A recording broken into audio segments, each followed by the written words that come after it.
Hi everyone. We are going to start with the class of the Hindu Marriage Act today.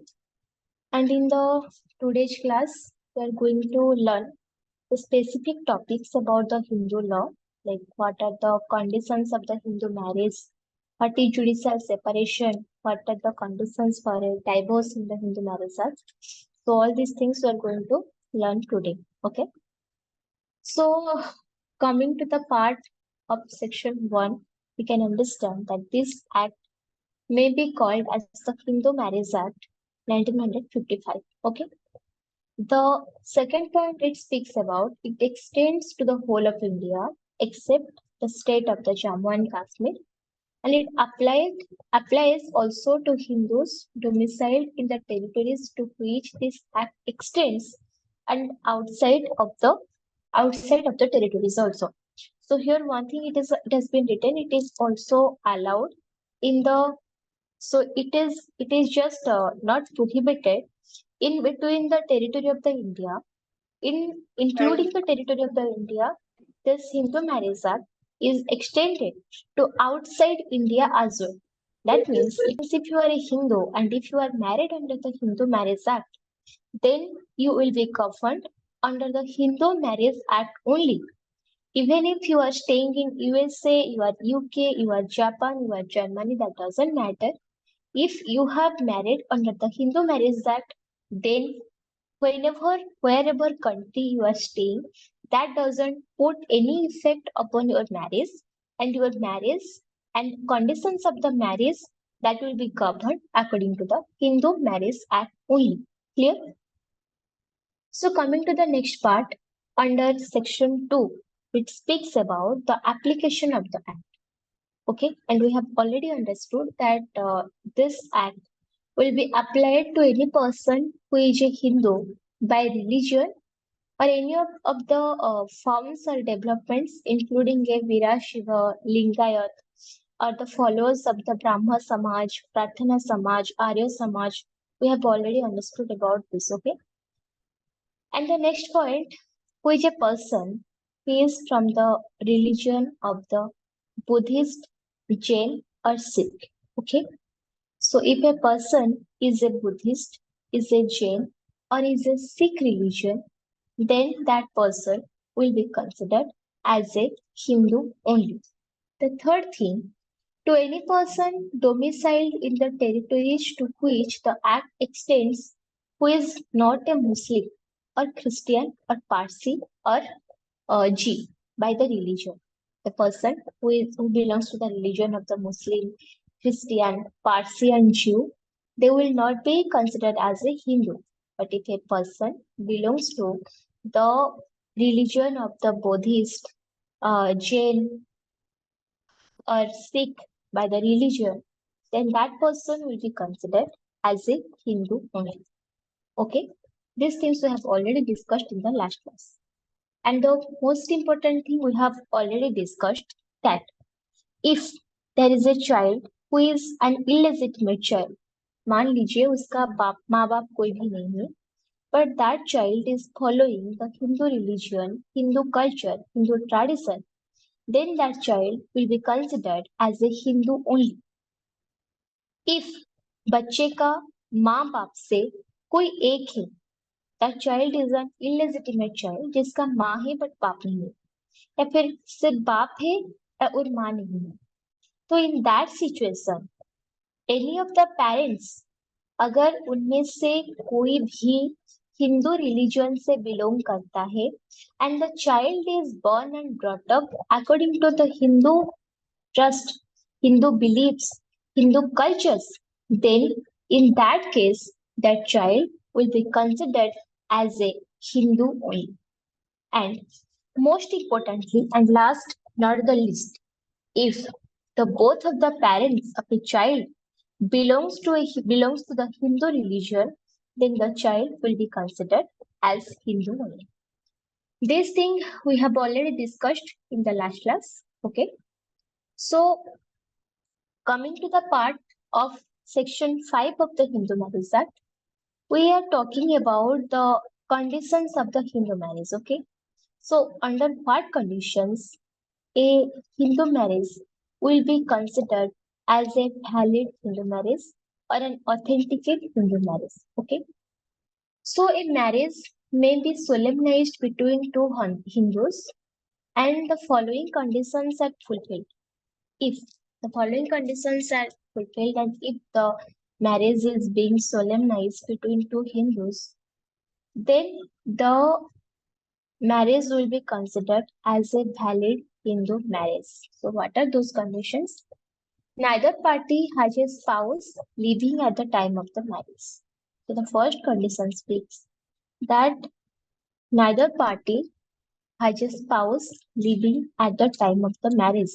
That means if I am marrying a person, then at the time of the marriage, neither of the spouse, मतलब spouse means for a husband, the wife is considered as the spouse, and for a wife, the husband is considered as a spouse. If I am a woman and I am a marrying a man, then for sure I should not be married before. मैं अगर किसी से शादी कर रही हूँ तो ऐसा नहीं होना चाहिए कि जिस टाइम पे मैं शादी कर रही हूँ ना उसी टाइम मेरे लाइफ में मेरे पति को छोड़ के दूसरा कोई हो जिससे मैंने शादी कर चुकी हूँ. If I have married before then मेरा डिवोर्स होना बहुत जरूरी है. If I am a divorcee then I can remarry. If I have married to someone then I got separated and I got the divorce, then I can remarry. There is nothing problem in this. But if I have married, I am still continuing the marriage. I am having my husband, and still after having my husband, I am remarrying.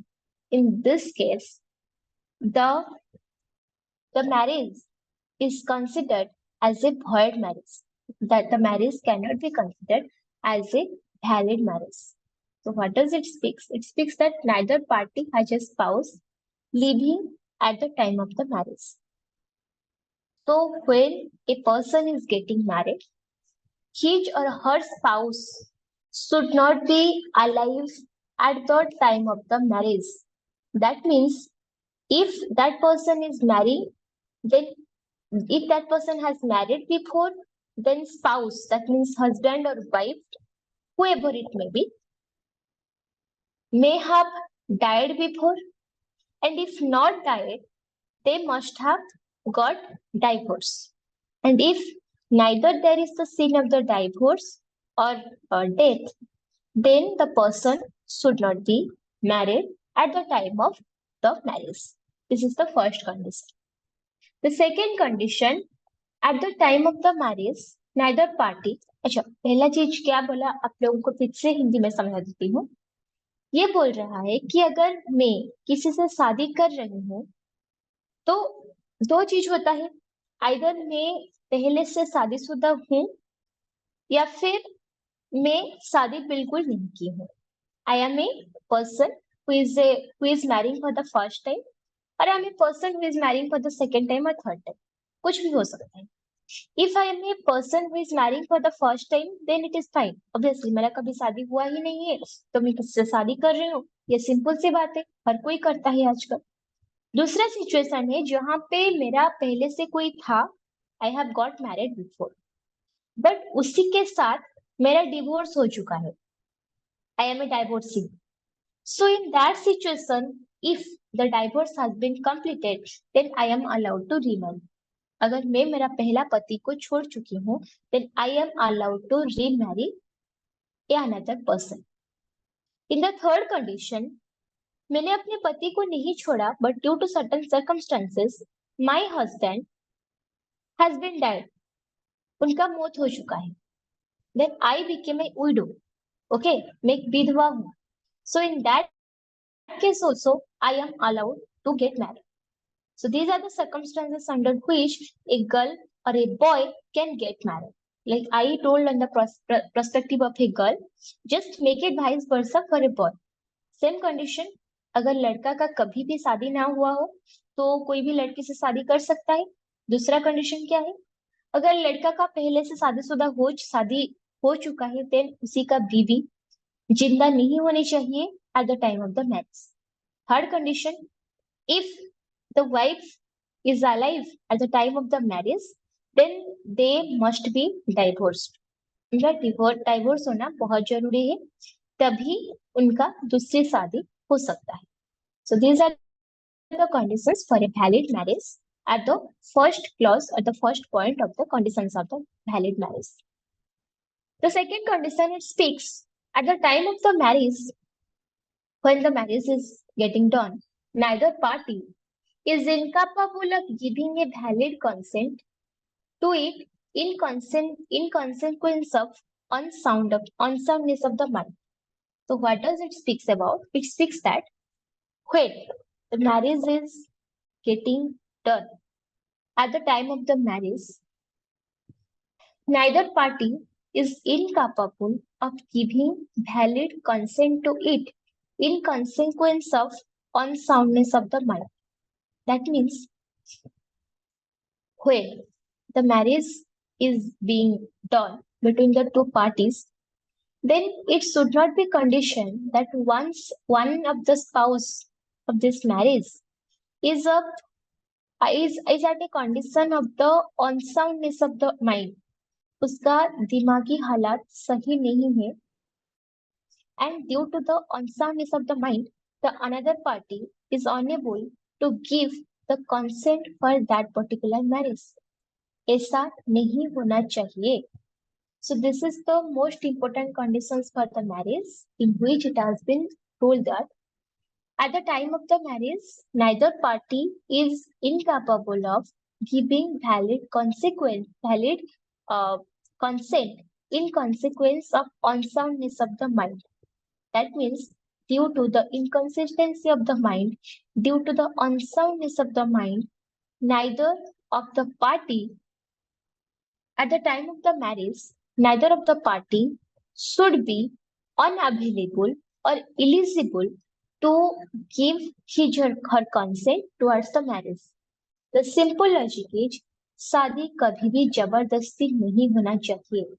अगर if I am a wife or if I am a girl and I am marrying a boy, then I should give my happy consent to get married with that boy. The marriage cannot be done forcefully. The marriage cannot be done against my wish or without my happiness. If the front person to whom I am getting married, that person is unsound by the mind, उसको अच्छा बुरा का समझ नहीं है, वो पागल है, then the marriage is not considered as a valid marriage, because if the person who is getting married to me, that person must have the mental stability to tell me yes, I want to marry you. If that person is unavailable, that person is mentally unstable to give that answer, then how can we consider that the marriage is a valid marriage? The answer is no over here. The second condition, though capable of giving a valid consent, has been suffering from mental disorder of such a kind to such an extent as to be unfit for the marriage or the procreation of the children. दो चीजें यहाँ पे बोला गया है. Even if the person is capable of giving the consent to get married, but besides this, the mental disorder, there is certain kind of the disease, certain kind of the mental conditions, certain kind of the health condition, okay, under which the person becomes ineligible to continue the marriage. For example, a person is having certain kind of the mental disorder under which at certain point of time he gets very aggressive, or the person becomes at so much aggressive that he or she gets aggrieved and wants to kill someone. That kind of uncontrolled behavior he or she has. Okay. So in this kind of the conditions, when we see the person is not having a proper mental state, even if the point that person is giving the consent that yes, I want to get married, that is a different condition कि हाँ उन्होंने शादी के लिए हाँ किया. But दूसरा चीज ये है कि उनका जो दिमागी हालत है, that person is going through a lot of mental disorder, जहां पे वो शादी करने का परफेक्ट मेंटल स्टेट पे नहीं है. If the person is getting married to a girl, or if a girl having this kind of mental state is married to a boy, then the marriage is going to be at a very horrific age. The person who is mentally unstable और जिसका कोई बीमारी है, वो क्या ही घर बसाएगा, वो क्या ही घर संभाल सकता है, वो क्या ही अपने बीवी को, अपने बच्चों का ख्याल रख सकता है. If the situation is like that, if the person is not able to take the responsibility of a family or his wife due to certain kind of the conditions, then in these situations, the person who is who feels that, like, who is really unfit for the marriage, then the person who is about to get married, the party of the party of the marriage is completely invalid, and the marriage will be considered as a void marriage. अगर यहाँ पे शादी हो भी जाती है जबरदस्ती, then also the marriage will not be considered as the void marriage, because the person is unfit to get married. And the second most important thing, it has been told, procreation of the children, because as we believe, marriage is a very beautiful bond ever. Okay, in day-to-day world we can see that, like, there are multiple things are happening nowadays. Okay, but if the basic need of the marriage to extend the family, and that has been continued from our ancestors, this is a very basic rule ki from the thousands of the years we are following that tradition ki, like, marriage is basically ये bond जहाँ पे हम अपना family को आगे बढ़ाते हैं, हम अपने बच्चे करते हैं, we grow our small family, है ना. So when we are talking about this family extension, if a person is incapable of procreating a child, that means, शुद्ध हिंदी में कहे तो, द पर्सन इज इनफर्टाइल, है ना. इनफर्टाइल समझ में आता है. इनफर्टाइल मतलब जो बच्चा नहीं दे सकता है.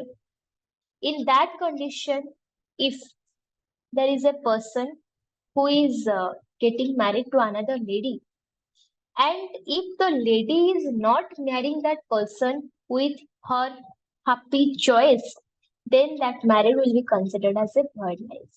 ये बात अलग है कि आजकल लड़कियों का थिंकिंग प्रोसेस, माइंडसेट काफी बदल चुका है. So even if a person is infertile in nature, then also the girls are getting married to those people, because वहाँ पे आजकल बहुत सारे ऑप्शंस आ गए हैं ना, like for the kid, like the IVF आ गया है, सरोगेसी आ गया है, टेस्ट ट्यूब बेबी का मतलब कॉन्सेप्ट आ गया है.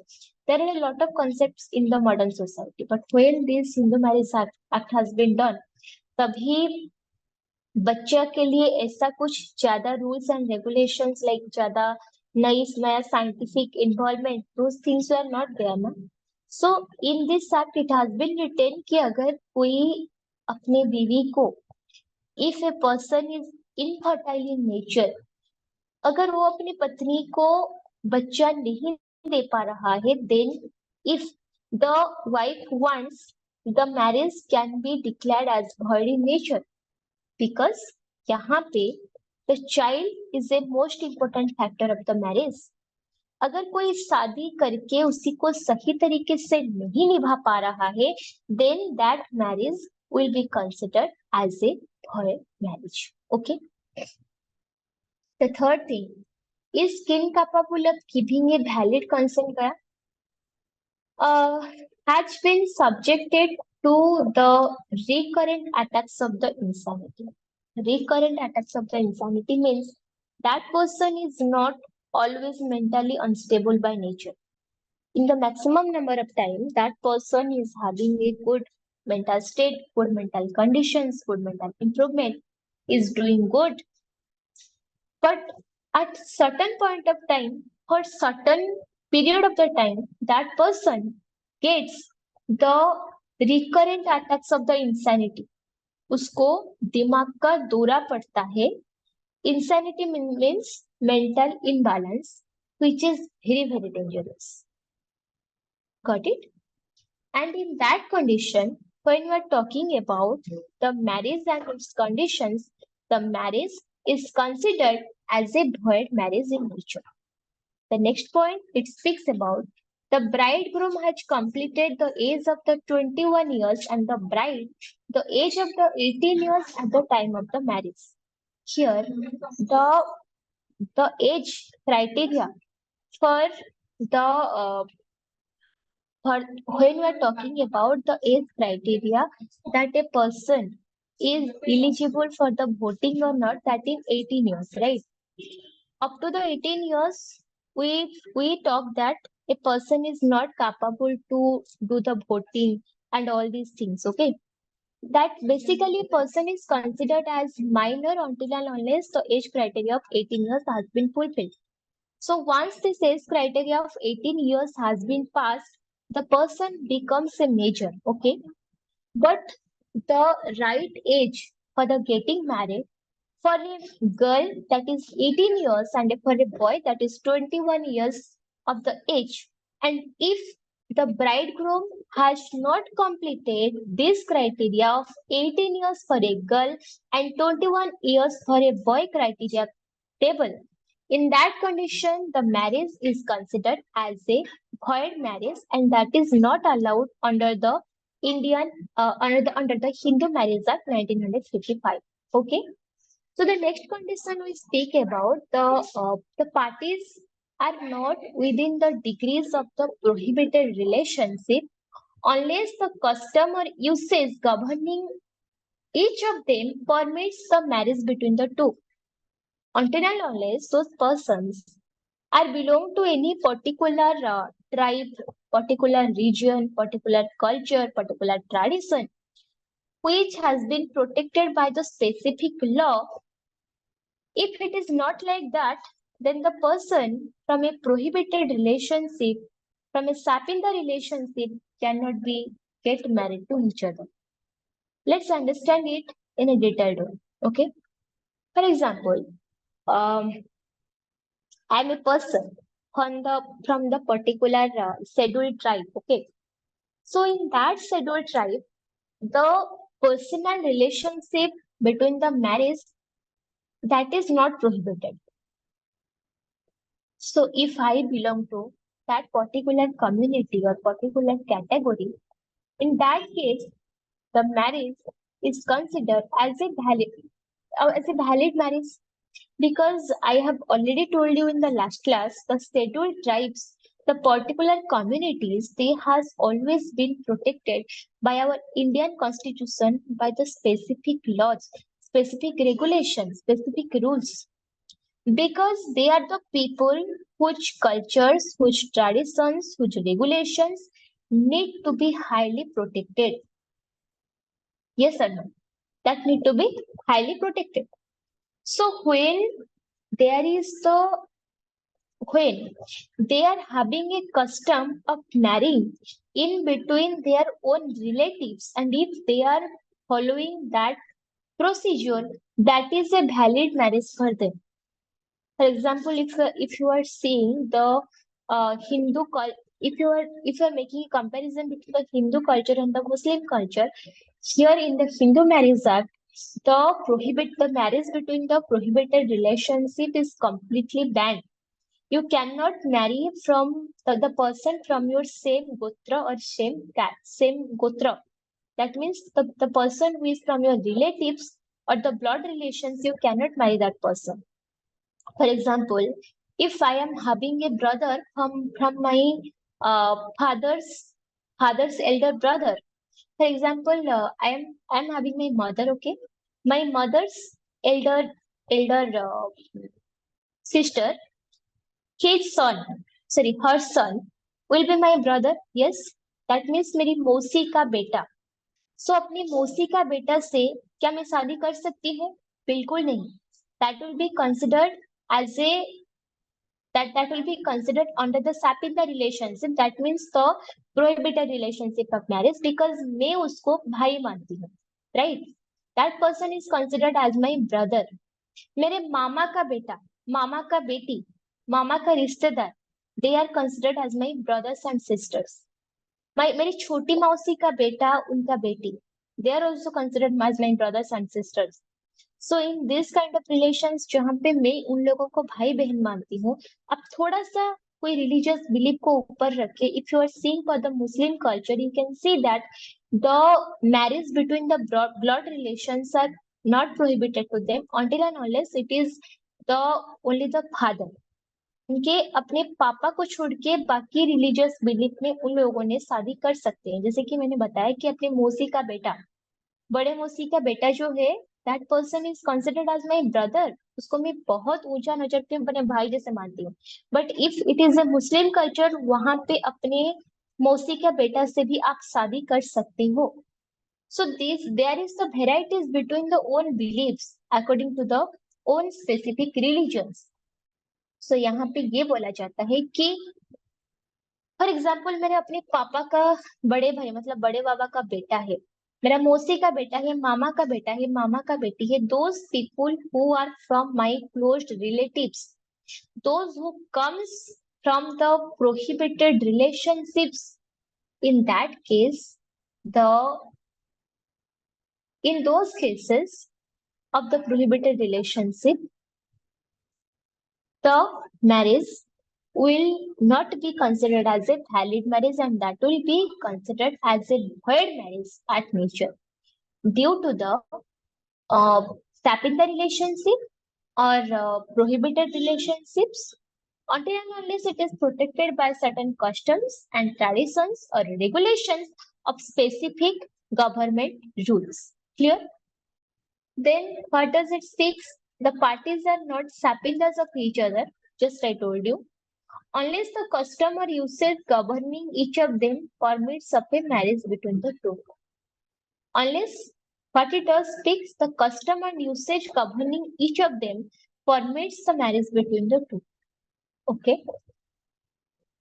If the parties are not sapping us to each other, if their marriage is not permitted by the Hindu Marriage Act, by the Indian tradition, Indian culture, Indian beliefs, then that marriage is considered as a void marriage. That is not considered as a valid marriage in nature.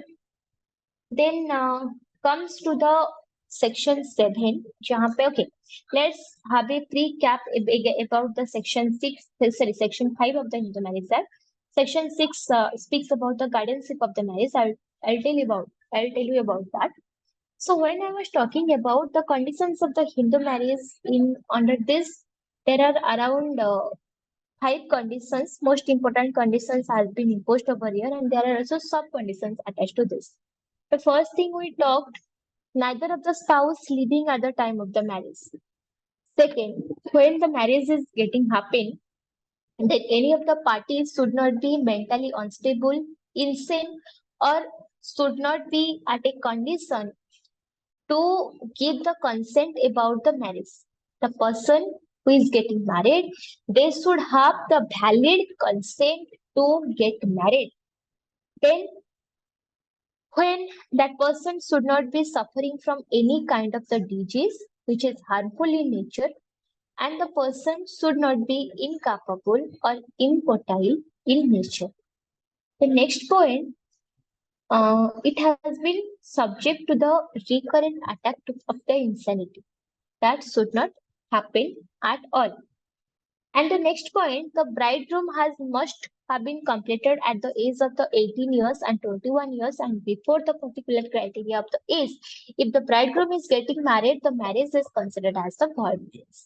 The next part, the parties are not within the degrees of the prohibited relationship. As I just told you, the parties must not belong to any sapping the relationship or any prohibited degree of the relationship or usage governing each other, and where the marriage has been restricted or prohibited. Okay. And the last point, it speaks that the parties are not Sapindas, unless the custom or the usage governing each of them permits the marriage between the two, unless the two parties has been permitted by the customs, by the traditions, by the regulations to get married between both of them by that particular by, unless by the particular specific law for the protection of the custom or the special tribe protection act, then this marriage between the sapindas or the prohibited relationship is completely void in nature. Got it? Then comes your section 6, which speaks about the guardianship of the marriage, which has been recently repealed. So you can ask me that, ma'am, why this guardianship concept of the marriage has been repealed? Because the honest answer is here, when the lady, before getting married, until and unless the person, he might be a boy or girls, attains the age of the majority, that person is not considered as the guardian of phone. The person is governed by his or her family, follows the reputation of the family, follows the rules and regulations of the family, and the person literally tolerates a lot of things. Okay. So when it is talking about the marriage, okay, it's a strong bond, it's a mutual compromise towards each other. If the husband is if the husband is getting married to the wife, in the same way, the wife is also getting married to the husband. So it is the mutual responsibility. There is nothing like the husband has the authority or authenticity upon the wife, and the wife doesn't have any authority upon the husband. No, this is not the rule. The husband and the wife, they are vice versa to each other. If the husband has the authority or authenticity upon the wife, the wife has also the equal right upon this marriage. So this guardianship concept is totally a bullshit over here. That is why it has been repealed. Before the amendment of this act, before the repeal, there was the husband was considered as the guardian of the wife. But now the equality concept has been come, and where husband and wife are considered as equivalent to each other, they are getting bounded by beautiful bond of the marriage. They are the responsibility of the each other, not the burden of each other.